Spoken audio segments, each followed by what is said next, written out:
Graça e paz, eu sou o pastor Francisco, pastor da IAP em Lages, Paracambi, superintendente da Convenção Rio de Janeiro. Eu sou amigo da missão.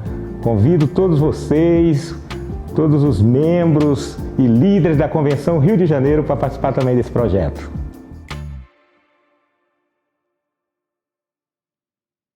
A paz do Senhor Jesus, irmãos e irmãs, sejam bem-vindos mais uma vez. Você está na TV Viva a Promessa e esse é o programa Evangelho em Foco. Eu sou o pastor Kennedy Matos, seja muito bem-vindo.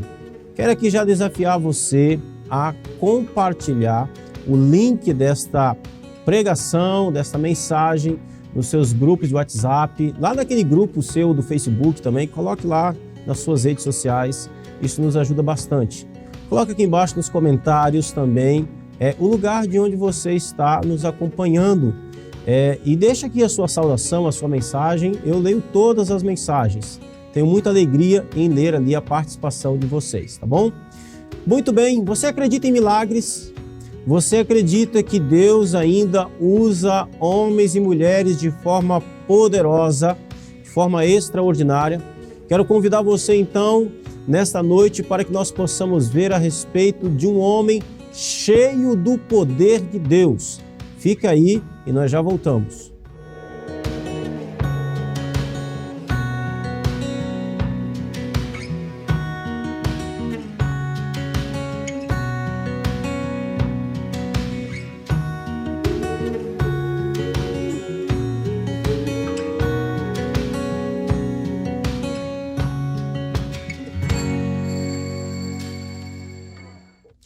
Muito bem, meus queridos e amados irmãos, Atos capítulo 6 e capítulo 7 conta a história de um homem cheio do poder de Deus. Estevão, um jovem diácono cheio do Espírito Santo, cheio do poder de Deus. Mas antes de chegar na história de Estevão, Lucas narra uma sequência de informação a respeito de gente cheia do poder de Deus e da manifestação do poder de Deus no início da igreja. Então Lucas começa o livro de Atos descrevendo o início da igreja de Jesus. Uma igreja que faltava muita coisa, mas que sobrava poder. Isso é muito interessante. Uma igreja que tinha um poder que havia sido prometido. Em Atos 1:8, Lucas mostra que antes de Jesus subir aos céus, ele havia prometido derramar poder sobre a sua igreja. Mas recebereis poder. Foi o que Jesus prometeu. Então o poder que agia na igreja, o poder que emanava, o poder que era visto através da igreja, era o poder de Jesus, era o poder prometido por Cristo, era o poder prometido por Deus, era um poder que vinha da parte do Senhor, um poder que vinha de Deus e não do homem, um poder que vinha dos céus e não da terra. No dia de Pentecostes, quando terminava o período das festas judaicas, o Espírito Santo desce sobre a igreja e todos ficam cheios do Espírito Santo. Meus queridos e amados irmãos, eu quero aqui relembrá-los que nós somos uma igreja pentecostal. Nós somos uma igreja que crê na manifestação do poder do Espírito Santo nos nossos dias. Nós cremos que os dons do Espírito não cessaram com os apóstolos. Nós cremos que os dons do Espírito Santo, o poder do Espírito Santo, age ainda hoje, através da igreja, por meio da igreja, no meio de homens e mulheres que são usados para a glória de Deus, pelo poder de Deus, para o louvor da glória de Deus e a edificação da igreja. Aquela igreja de Atos era uma igreja que faltava retórica, mas sobrava a pregação poderosa. Lucas registra que depois da vinda do Espírito Santo, depois de serem batizados no Espírito Santo, após serem cheios do Espírito Santo, a palavra de Deus diz que juntou-se ali na beira daquela casa uma grande multidão de pessoas. E o apóstolo Pedro, cheio do poder, cheio do Espírito Santo, um homem simples, um pescador, um homem iletrado, um homem que não tinha cultura, um homem que tinha uma alfabetização muito baixa, um homem que faltava retórica, mas que sobrava pregação poderosa. O texto diz que Pedro, cheio do Espírito Santo, ele prega um sermão e quase 3.000 pessoas se convertem. Quase 3.000 pessoas aceitam a Jesus naquele dia. Era uma igreja também que faltava dinheiro no bolso, mas sobrava poder para sinais e maravilhas. Uma igreja cheia do poder do Espírito Santo. Lucas descreve em Atos que um dia Pedro e João, quando estavam indo orar às 3 horas da tarde no templo, eles encontram um homem que era aleijado na porta do templo pedindo esmola. Pedro responde: não tenho prata e nem ouro, mas o que tenho te dou, e em nome de Jesus o Nazareno, levanta-te e anda. E o texto diz que aquele homem imediatamente levantou, e ele não andou, ele pulou. Ele saiu pulando, saltando e dando glória a Deus. Era uma igreja que não tinha dinheiro, era uma igreja que faltava recurso, era uma igreja que faltava ouro, faltava prata, mas era uma igreja que não faltava oração, era uma igreja que não faltava sinais, poder e maravilhas. Às vezes nós confundimos isso. Às vezes nossa prioridade como igreja está no recurso e deixamos a busca pelo poder, deixamos a busca pela oração, deixamos a busca pelos sinais em segundo plano. E focamos muitas vezes em coisas que também são importantes, mas não é isso que está acontecendo aqui. Faltava recursos para aquela igreja, mas não faltava sinais, poder para sinais e maravilhas. Eu quero aqui já desafiar você a buscar de Deus por sinais e maravilhas. Nós cremos que o Espírito Santo age ainda hoje assim. Se cremos, podemos buscar. Se buscarmos, vamos encontrar. A porta será aberta e Deus dará o Espírito Santo àqueles que lhe pedirem. É uma promessa da palavra de Deus. É uma promessa de Jesus. Aquela era uma igreja que também faltava sabedoria humana, mas sobrava intimidade com Cristo. Pedro e João, depois que o homem é curado na porta do templo, eles são interrogados pelo Sinédrio, pelo tribunal religioso de Israel. E eles perguntavam: com que autoridade vocês fizeram isso? Aqueles homens eram incríveis. Incríveis no sentido de que um homem havia sido curado e eles estavam vendo um problema em um homem ser curado. Com que autoridade? Eles perguntaram. Faltava a Pedro e João sabedoria humana, mas sobrava para eles intimidade com Cristo. Em Atos 4,13 diz que ao verem a intrepidez, a ousadia de Pedro e João, sabendo que estes eram homens iletrados e incultos, admiraram-se e reconheceram que haviam eles estado com Jesus. Faltava cultura, mas sobrava ousadia. Faltava sabedoria humana, mas sobrava intimidade com Deus. Intimidade com Deus é tudo. Retórica, boa fala, bom posicionamento, boa argumentação, tudo isso é importante. Mas intimidade com Cristo é fundamental. É absolutamente fundamental. Faltava aos apóstolos sabedoria humana, mas sobrava intimidade com Deus. Faltava cultura, mas sobrava ousadia no Espírito. Faltava paz, mas sobrava oração. Depois de serem liberados pelo Sinédrio, os apóstolos então procuram os outros irmãos e eles levantam a voz em oração. Em Atos 4, 29 a 31 diz que eles oravam ao Senhor e diziam: e agora, Senhor, ouve as ameaças deles e concede a teus servos coragem para anunciar a tua palavra. Estende a tua mão com poder para curar e que sinais e maravilhas sejam realizados por meio do teu santo servo Jesus. Depois desta oração, o lugar onde estavam reunidos tremeu e todos ficaram cheios do Espírito Santo e pregavam corajosamente a palavra de Deus. Faltava paz, estavam sendo perseguidos, estavam sendo procurados, estavam sendo inquiridos, eram levados presos, eram levados para interrogatório. Faltava paz, mas sobrava oração. Sobrava poder, sobrava intimidade com Deus. Você não vai ver a igreja aqui procurando recursos sociais, políticos, apoio político para poder resolver as suas demandas. Não, eles vão orar.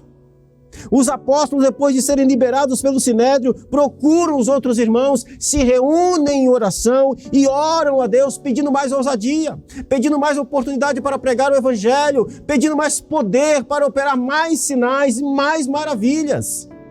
Oh, queridos e amados irmãos, a igreja de hoje precisa aprender com essa igreja, com esses irmãos, com esses apóstolos. A nossa esperança, o nosso socorro não vem da autoridade política. Não. O nosso socorro não vem da autoridade social. Nós nos escondemos na oração, nós buscamos apoio do céu, nós buscamos segurança em Cristo.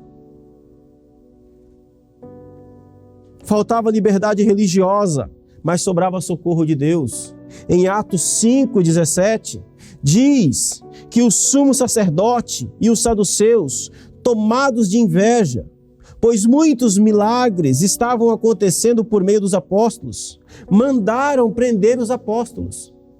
Aqui não é a prisão de Pedro, não, é a prisão dos apóstolos. Todos eles que estavam em Jerusalém foram presos. Prender os apóstolos, prender a liderança da igreja, prender os pastores da igreja. Mas veja o que diz o texto: mas de noite o anjo do Senhor abriu as portas da prisão e os conduziu para fora e pregavam com toda a ousadia no templo em Jerusalém. Olha que coisa extraordinária que está acontecendo aqui. A igreja não tinha liberdade religiosa para pregar o Evangelho. Não tinha liberdade religiosa, mas sobrava socorro de Deus. Nós precisamos entender que quando nós somos perseguidos, quando falta a socorro da terra, o socorro de Deus não falta, não falha.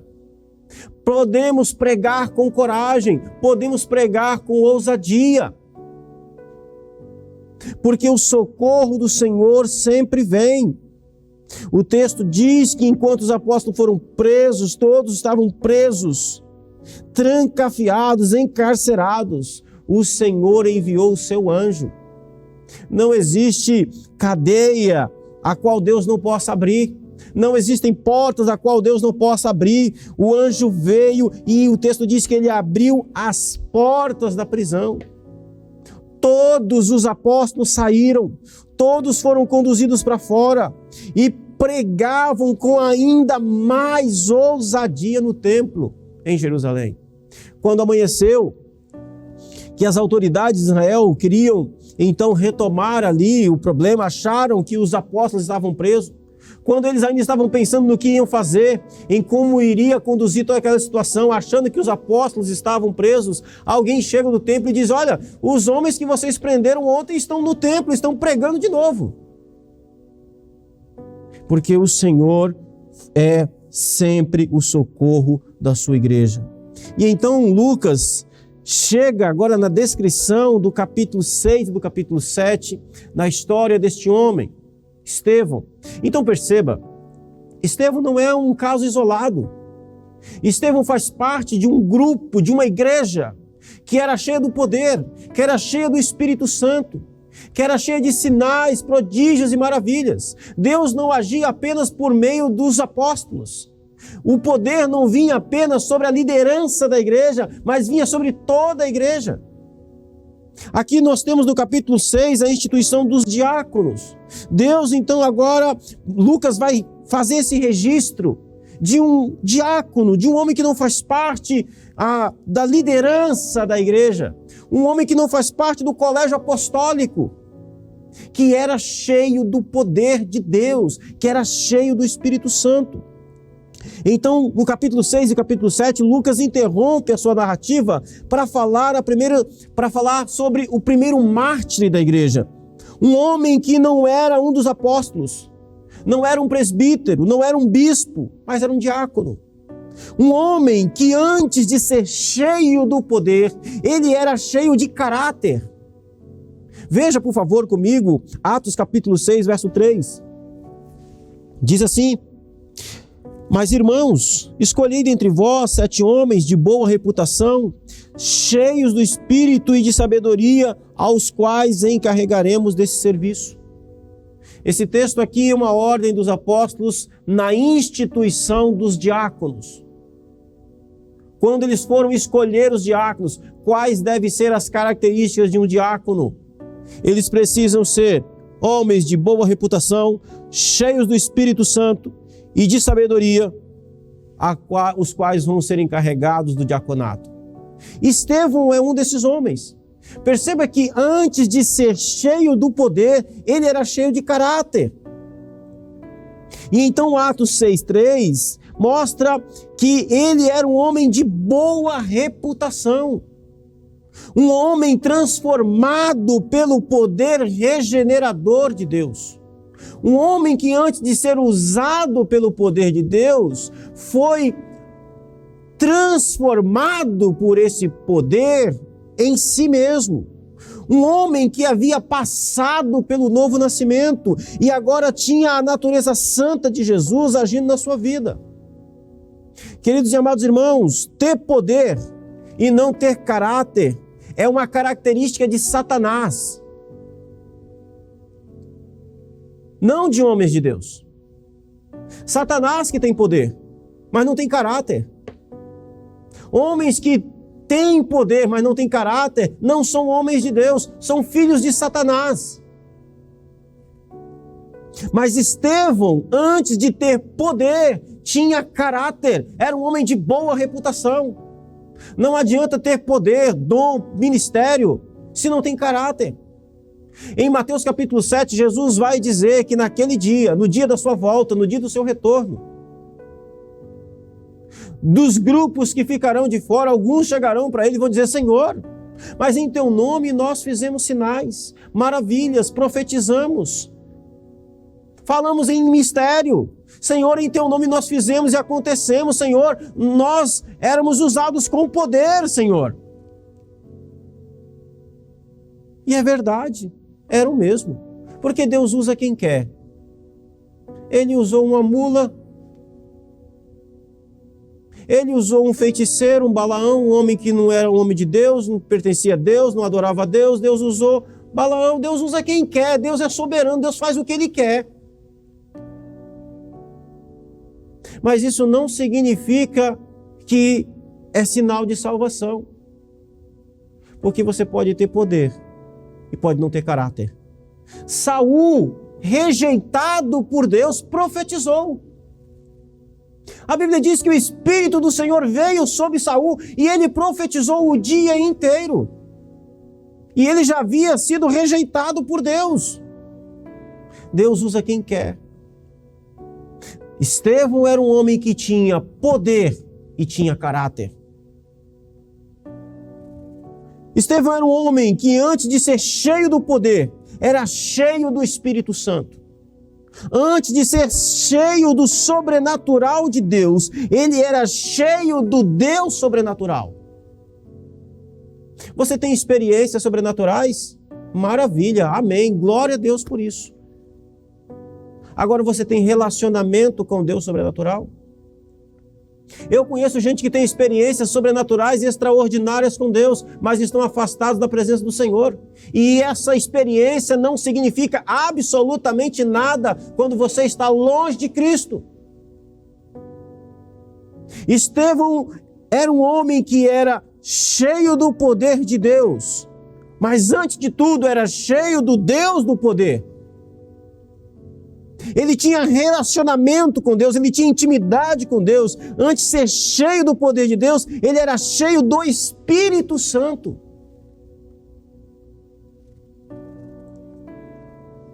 Atos 6:8 diz que Estevão era também um homem cheio de graça e de poder, e fazia prodígios e grandes sinais entre o povo. Antes de ser cheio do poder, Estevão era cheio da graça de Deus. Um homem que havia sido alvo do favor de Deus, um homem que havia sido alvo da misericórdia de Deus, um homem que era apenas um meio, um canal por onde Deus ministrava os seus dons. Estevão não era a fonte do poder que fazia os milagres, mas ele era o meio pela qual Deus agia com graça. Ele era um homem cheio da graça de Deus, cheio da misericórdia de Deus, cheio do favor de Deus. Era um homem que experimentava a salvação, era um homem que vivia a salvação, era um homem que vivia a partir da sua nova vida, era um homem que estava focado para a cruz, era um homem que vivia a cruz como expressão máxima da graça de Deus sobre a sua vida. Tanto é que no final da sua vida, quando ele está para ser apedrejado, ele repete as palavras do seu Senhor na cruz. Ele ora pelos seus inimigos, ele ora por aqueles que estão, pelos seus assassinos, ele ora pelos homens que estão matando ele, assim como o seu Senhor orou. Ele vê os céus abertos, ele contempla o Cristo ressurreto que foi crucificado, porque Estevão, ele era um homem cheio da graça, ele vivia e ele estava voltado, focado para a graça, para o favor, para a cruz de Cristo, para a salvação em Cristo Jesus. Ter poder é importante, mas ser cheio da graça é fundamental. É fundamental. Estevão era um homem cheio de poder, mas era um homem também cheio de sabedoria. Atos 6:10 diz que aqueles que discutiam com Estevão não podiam resistir à sabedoria pela qual ele falava. O poder de Deus não torna o homem ignorante e irracional. Pelo contrário, o poder de Deus dá ao homem inteligência e sabedoria. Essa história de que você está cheio do poder de Deus e começa a fazer irracionalidades e começa a agir de forma esquisita, estranha, anormal, mística. Isso não é evangelho, isso não é poder de Deus. O nome disso é meninice. O nome disso é falta de temor de Deus. Associar o poder de Deus à ignorância, à irracionalidade, não condiz com a palavra de Deus. Não, Estevão era um homem cheio do poder de Deus, mas era um homem cheio de sabedoria.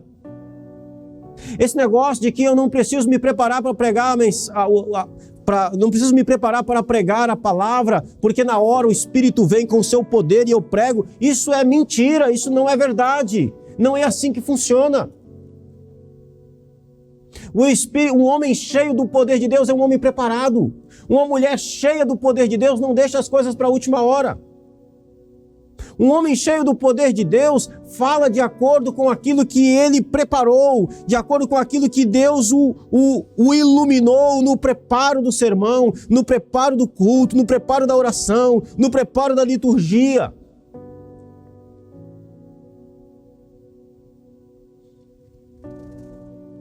Estevão era um homem cheio do poder, mas era um homem cheio de sabedoria.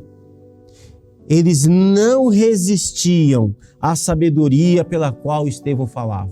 E por que Estevão falava com tanta sabedoria? Porque ele era um homem que conhecia a palavra de Deus. Um homem que conhecia o Evangelho. No seu discurso, na sua defesa no capítulo 7, ele começa o seu discurso por Abraão. E ele passa pelos pais, ele passa pelos patriarcas, ele passa por Moisés, ele passa pela história do povo no deserto, ele passa pelos profetas, ele chega até a Jesus. Era um homem que tinha um conhecimento profundo das Escrituras. O poder de Deus vem sobre aquilo que Estevão conhecia do Evangelho. Quer ser usado pelo Espírito Santo com poder? Conheça de forma profunda as Escrituras que o mesmo Espírito inspirou. Quer ser um bom guerreiro, quer manusear bem a espada do Espírito, você precisa treinar. Você precisa conhecer a espada do Espírito, para que você possa manejá-la bem. Estevão era um homem cheio do poder, mas também era um homem cheio de serenidade.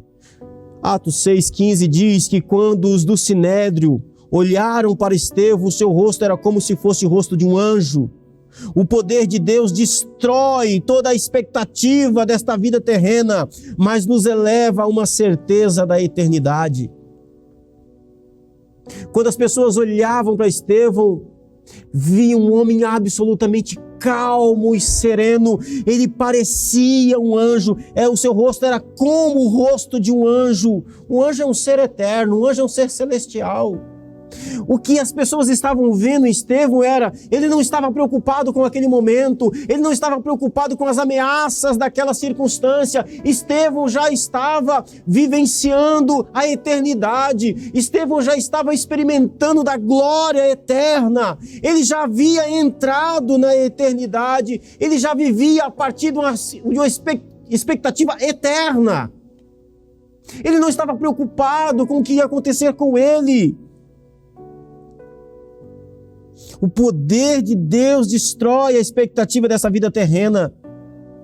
Diante das calúnias, dos falsos testemunhos, da fúria dos homens contra ele, Estevão não ficou desesperado, mas resplandecentemente sereno. Um homem cheio do poder de Deus para pregar com ousadia. Todo o capítulo 7 é uma descrição da defesa de Estevão. Um dos sermões mais lindos já pregados na história da igreja. Um homem que conhecia toda a palavra de Deus e o poder da palavra. A sua defesa não foi baseada em argumentos jurídicos. Ou ele não fez apelos emocionais. Ele não fez piadinhas engraçadas ou qualquer outra bobagem. E Estevão sabia que a palavra de Deus é poderosa. Somente a palavra de Deus. Meu irmão, você que prega, para de ficar contando piada na hora da pregação. É a poderosa palavra de Deus que você está falando, que você está transmitindo.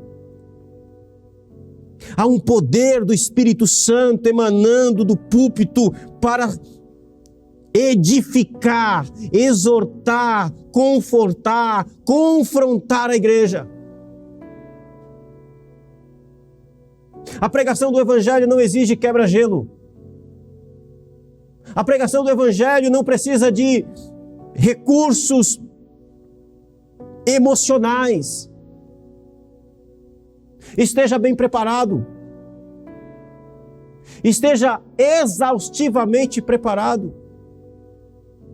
Esteja em total submissão, em total humildade, em total dependência da graça do Espírito Santo, e o poder virá sobre você, e você pregará com autoridade, com graça, com poder, com ousadia, e Deus operará grandiosamente sobre a sua igreja.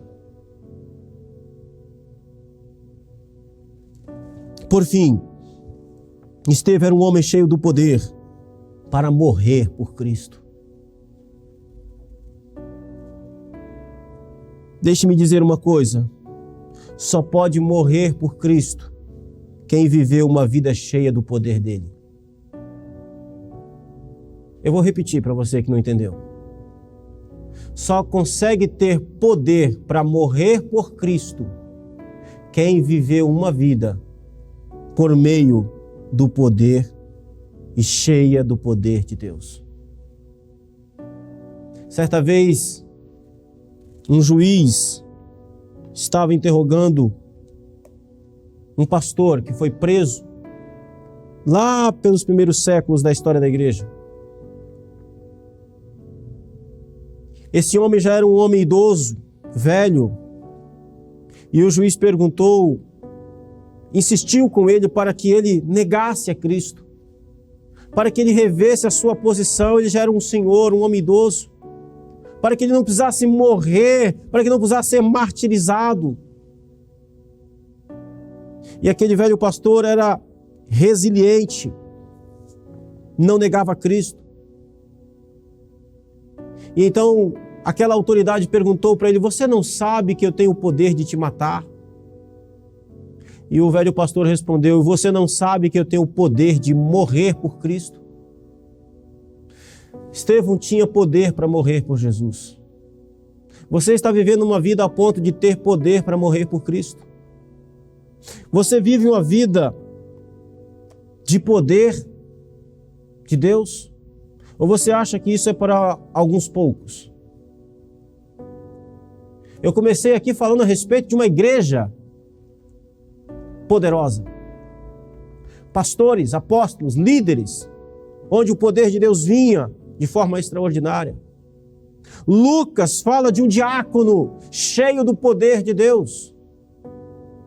A história da igreja está repleta de homens e mulheres, jovens, velhos, crianças, cheios do poder de Deus. Você tem vivido uma vida poderosa em Cristo? Eu quero orar por você, em nome de Jesus.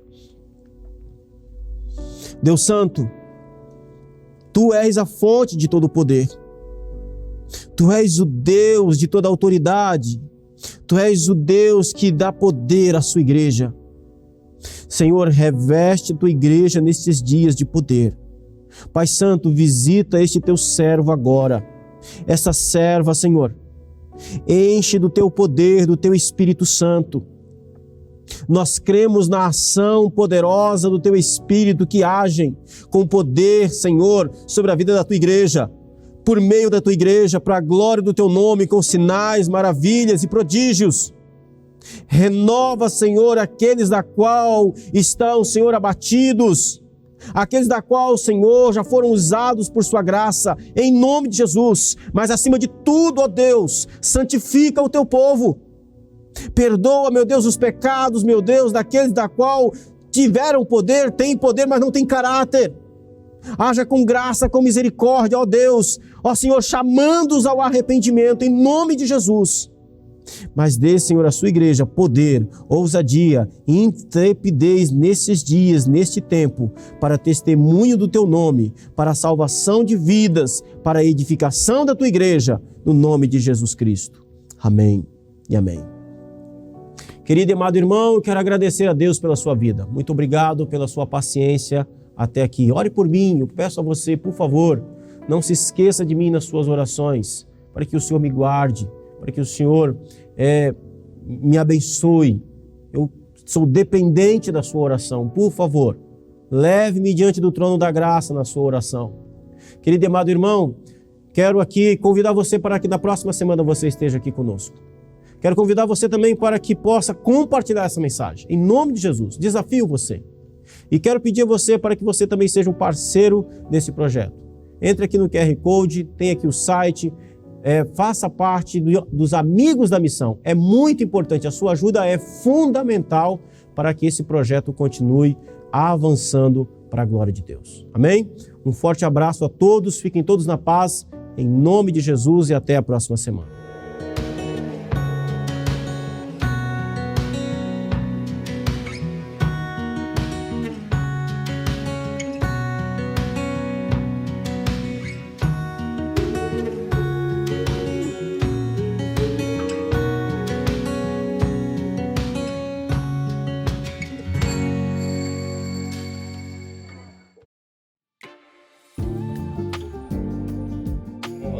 Graça e paz, eu sou o pastor Francisco, pastor da IAP em Lages, Paracambi, superintendente da Convenção Rio de Janeiro. Eu sou amigo da missão. Convido todos vocês, todos os membros e líderes da Convenção Rio de Janeiro para participar também desse projeto.